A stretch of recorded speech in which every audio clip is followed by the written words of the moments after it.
How we doing? Happy Father's Day to everybody who is a father. First question here on the third row on the left. Hi, Mark. Guilherme Giovannoni from ESPN Brazil. Last game, Pascal Siakam was playing very well through 3 quarters, but last quarter he had only 1 shot. There was a special adjustment, or you think that the pressure on the ball was enough to get him out of the game? And none of our adjustments are really personnel specific against this team. As I've mentioned, you kind of have to, they play as a whole and as a unit, and you have to defend them as a whole and as a unit. And that's been our mentality against their team, and you just have to trust that if you do that, you can, limit as best you can the effectiveness of very good players like him. And even if you do that, they're going to get the best of you on certain possessions or certain nights. But we're doing the best we can. Tim here. Mark. Tim Reynolds, DAP. Happy Father's Day to you too. Same to you. When you're in the throes of it, like Indiana has the great finish in Game 1. You guys have the great finish in Game 4. Games 2 and 3 kind of went decidedly kind of one way in a lot of ways. It's been a really good 4 games, a lot of back and forth. When you're in it, can you appreciate that at all? Do you take even a second to say this has been a pretty good first 4 games? We just appreciate the opportunity. We appreciate the opportunity to play, this deep into the season. If you're playing this deep into the season, your opponent is going to be really good. They've won 12 games to get to this point, just like we have. You just know it's going to be unbelievable level. And there's definitely times in it where it's like, man, this is high level. And I've definitely felt that not only in this series, but in multiple series. But we're also trying to make the next best decision, win the next possession. So we're zoomed in on that as well. Joe. Warren, The Athletic. Happy Father's Day to you as well. Yep, same to you. You talked after Game 4 about the lineup change, and you said you wanted to get Isaiah more minutes. So I guess I have 2 questions about this. Did that change enable you to sort of tinker with the rotation so Shai had more in the tank in the fourth quarter? And then also, prior to that, your starters had really dominated in their minutes, and then they didn't with the new change. So how do you reconcile with that going into Game 5? Well, every game's different, first of all. But what I'd say is, the initial thought kind of had its desired effect, to your point, in terms of the starts we were able to get off of. But your starting lineup also is the first rotation decision you're making and has domino effects to the rest of your rotation. And I thought, in that game, we benefited from starting the rotation that way, even though to start the game, they were really, we gave up 20 points in the first 5 minutes, which isn't ideal. So it's a little bit of both, but we just thought it gave us the best chance to win Game 4 after looking back at the first 3 games.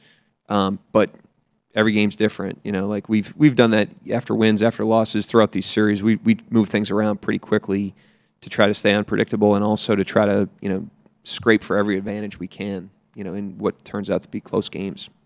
Dan, third row on the right. Dan Devine, Yahoo Sports. Kind of along those lines, I think before 2 games ago, Alex had only gone 30-plus minutes twice the whole season. Both of the last 2 games, 30-plus minutes. I know you've talked about kind of needing to keep the governor on him a little bit, maybe even to protect him from himself sometimes. How do you balance that preservation versus kind of going for the kill with his minutes this time of year? I haven't talked about being conservative with him at all this time of year. I think this is the time you got to do everything you can to try to win the games, and pull out all the stops. So that's been the mentality. He's been great. The extra rest in the finals for all of the players is a consideration. You get a lot of rest in between these games, which has its advantages and disadvantages. But one of the advantages is the ability for everybody to recover and be as fresh as possible going into the game. Joel. Joel Lorenzi, the Oklahoman.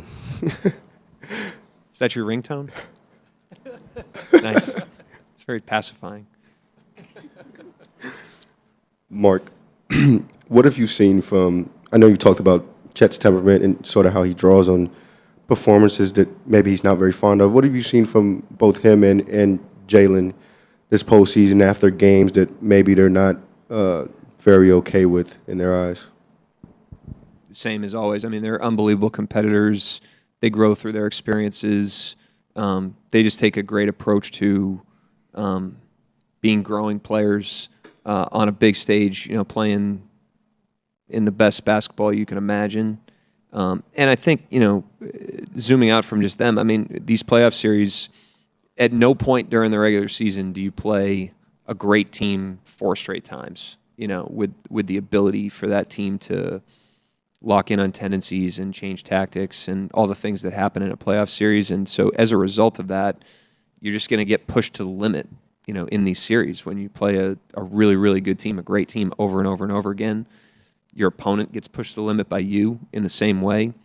And we've seen that now in multiple series where we've gotten taken to the limit by our opponent and vice versa. We've done that to people as well. And I think understanding that's what it is and embracing that and understanding that there's nothing easy about that. It's very uncomfortable for individual players and for the team collectively. And like I said, the awareness of that and then the mentality of embracing that challenge is critical, and we have players that embrace challenges, and that serves us well in terms of being able to keep our foot on the gas when we're doing well or bounce back, when we're not. Michael, Tim, and Mark. Mark, Michael Grange from Sportsnet Toronto. What's it like not only yourself as a first-time head coach? I know you can't really reflect in the middle of a series, but also a team that's so young relatively to be in a finals. How are they responding to all those challenges? Just physically, mentally absorbing, the game plan flips, all these kinds of things. Like, just stepping away from wins and losses. How does your group kind of managing it? I think pretty well.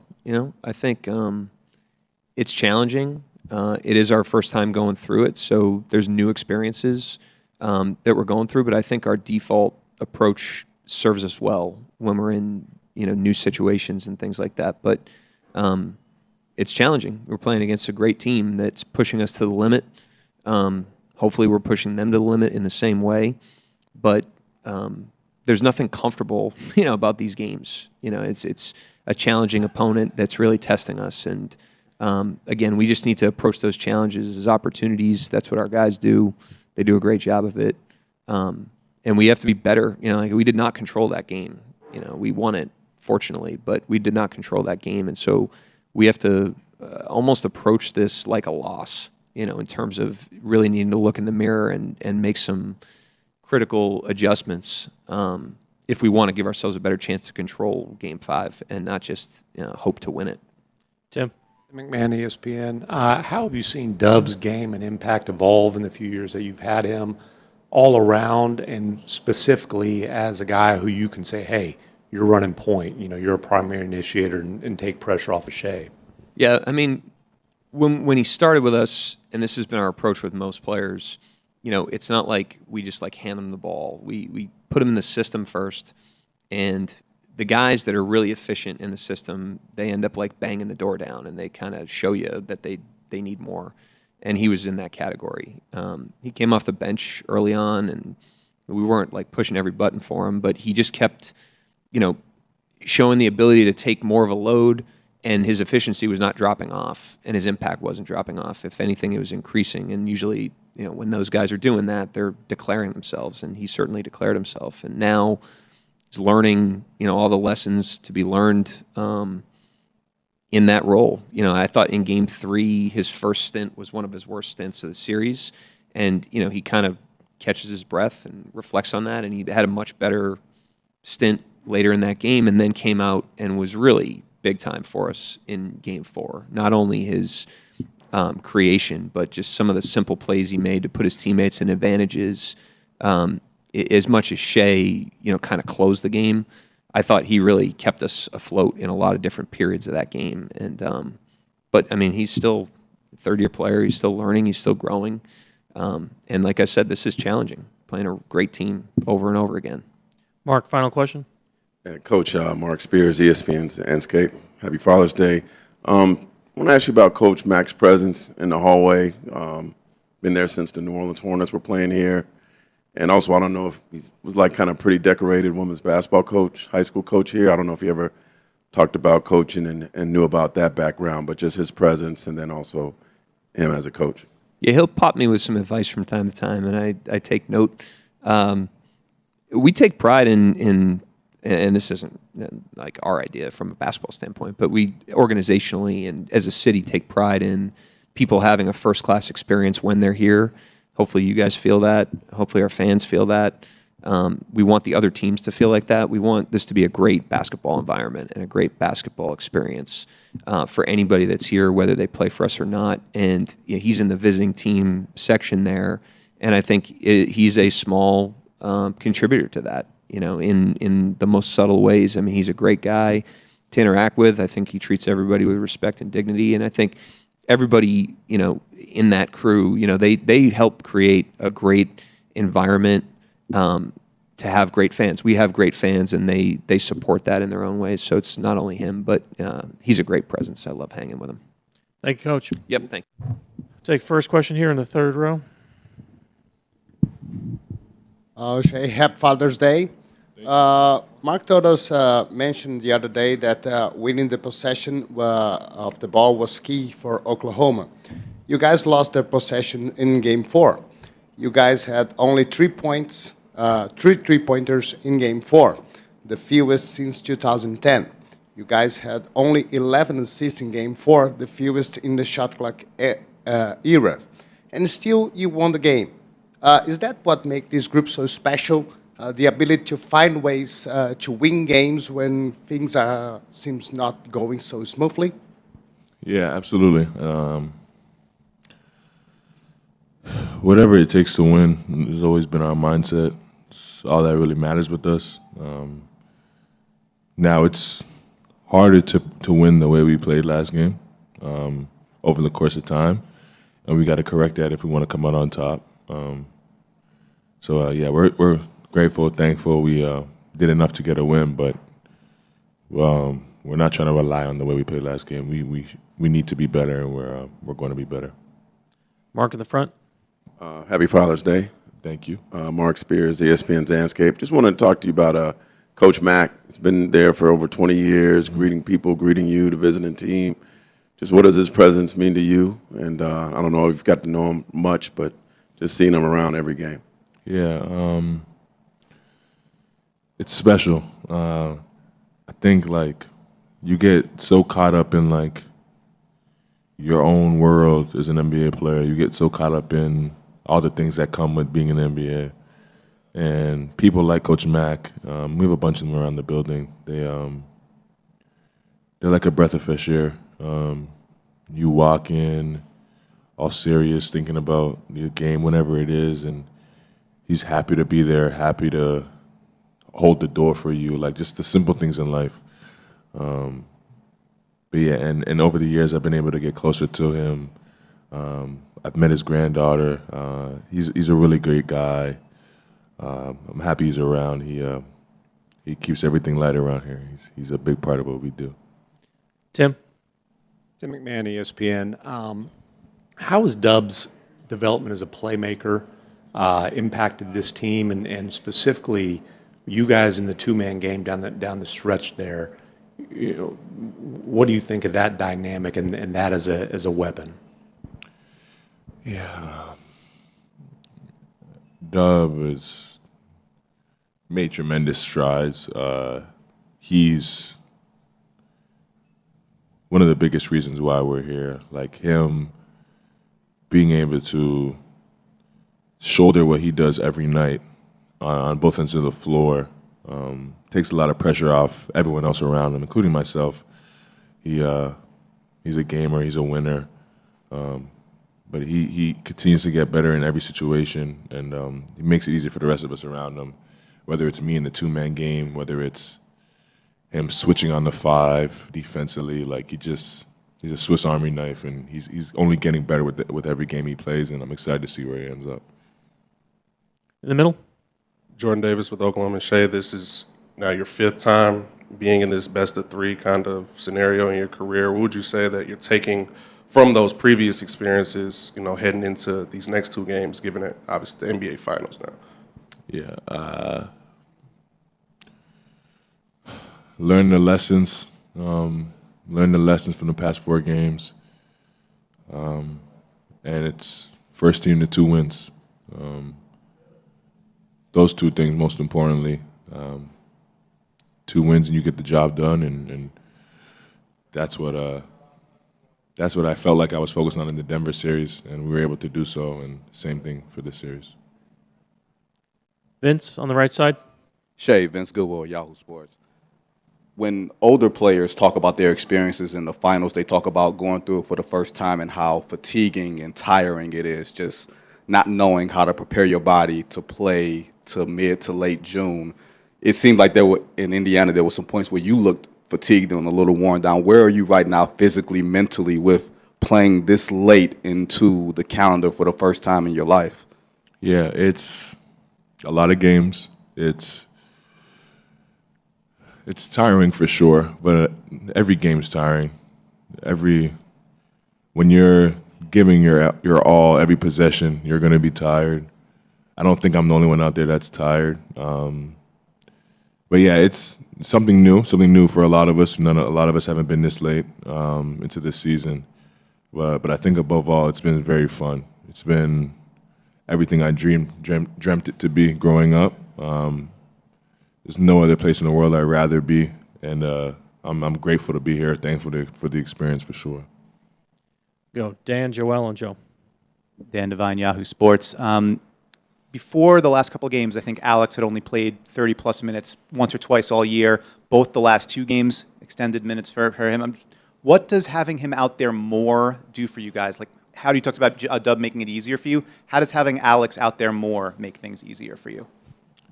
Yeah, he's a gamer. You plug him in anywhere, any lineup, feels like any group. He makes a difference, makes everyone else around him better. He's always talking. He always knows where we're supposed to be, where the other team's supposed to be. Yeah, and he just he has instincts that are special, and I don't think you can teach things like that. Like, he just knows where the ball's going, where a rebound's bouncing to, how to get a deflection, timely steals. Like, he just has amazing feel for the game, and is an insane competitor. And I think you add those two things together, and then no matter where you drop him in the world, any basketball game, he'll make a difference. Joel Lorenzi with the Oklahoma. Shai, obviously, the roles that Dub and Chet have in the series are not unprecedented, but being responsible for so much and so early in their careers is clearly a lot. Like, I wonder what you sense they learned in that Dallas series last year in terms of how to handle being schemed so heavy against in a playoff series, the sort of game-to-game temperament you got to keep, and sort of how to bounce back over the course of a series. Yeah. I think what they've done a really good job of is just getting better. I think through the 2 series last year, through the whole season, and then the 3 series leading up to this one, they just used every opportunity to get better. And because of that, because they focus on that, and because that's what they've taken care of, they've been ready for the opportunity and have excelled in the moment. So I think that above all, they've really hammered home. Like, as long as you're going to go through experiences and you're going to fail and you're going to succeed in some, but figuring out how to learn and get better through them is what's really going to help you ultimately get to where you want to get to. Joe, last one. Joe Masato, the Oklahoman. Shai, Kenrich played more in Game 4 than he did over the previous 3 games combined.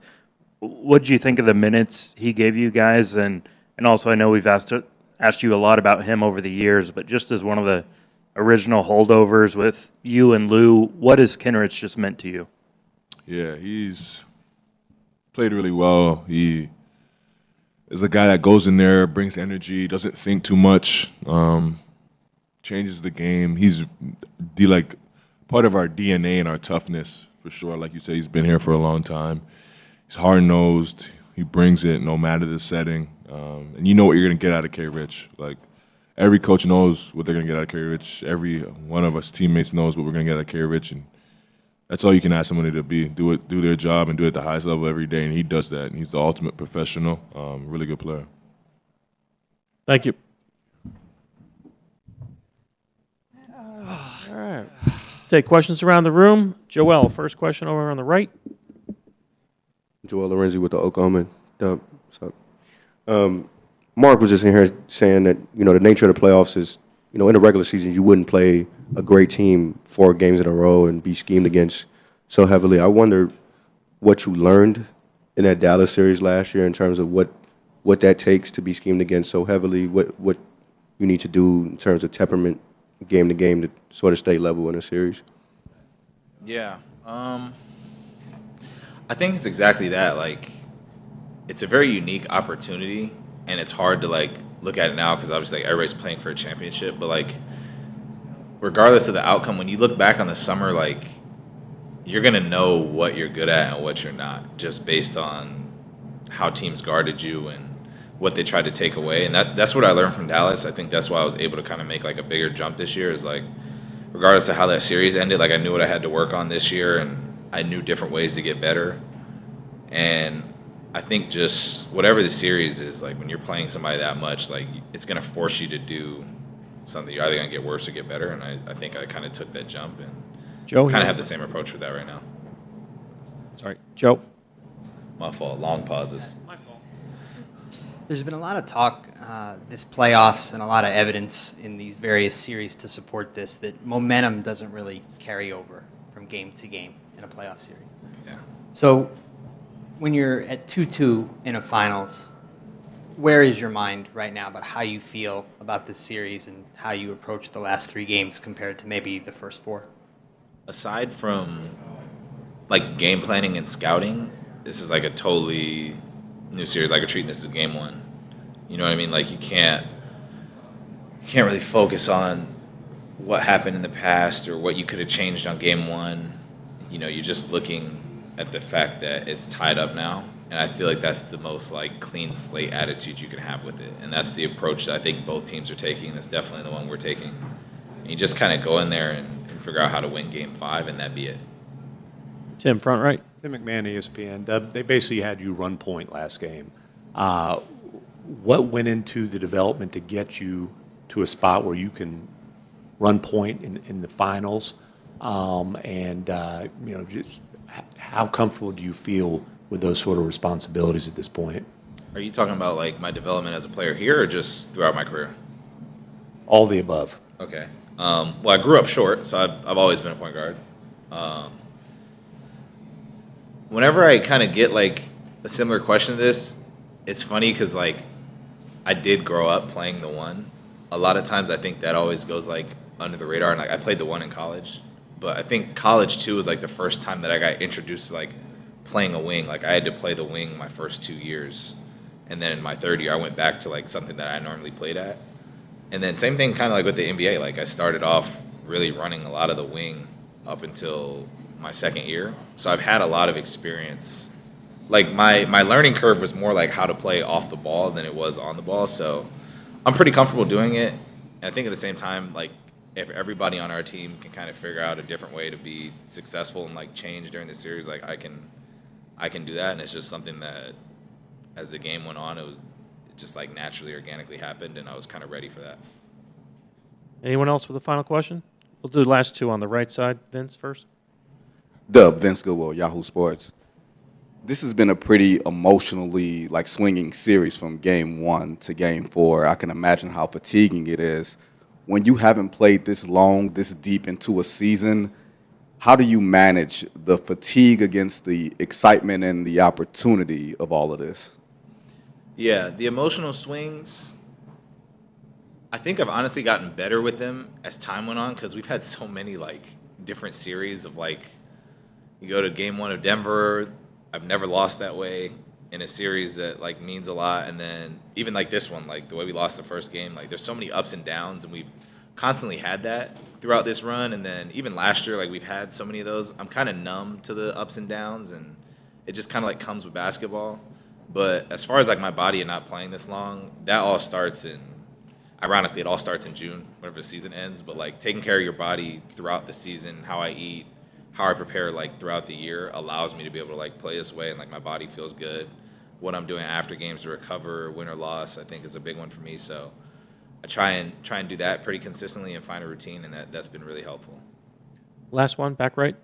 Yeah, Cliff Brunt, Associated Press. I wanted to talk about a few ups and downs that you've had. Against Denver, a couple of rough games with a really big Game 7. Minnesota, Game 3 was rough, but you came back with a really strong Game 4 in the finals. Rough start, but yet Game 3 better, Game 4 dominant. How do you flush those games where you don't shoot well and then come back and not only shoot well, but do so in really important games that can kind of turn the tide of a series or clinch? Just understanding that basketball is full of ups and downs and can't get too high or too low. It kind of goes like, it's like the same thing as like if I go the next game and I don't miss a shot, like it really has no bearing on what I do the next game. You know what I mean? Like I go out and not make a shot. So it's more about like understanding like all the things I can do to affect winning. Like we were like shooting like 8% from the three last game and still figure out a way to win. So there's always different ways that I can impact winning and stuff like that. And I work really hard on my game. So there won't be a game where I don't shoot well and it affects my confidence to not shoot those shots like my team needs me to shoot them. So that's kind of like the confidence I have going into it, and wherever the shots fall, they fall. Thanks, Jalen.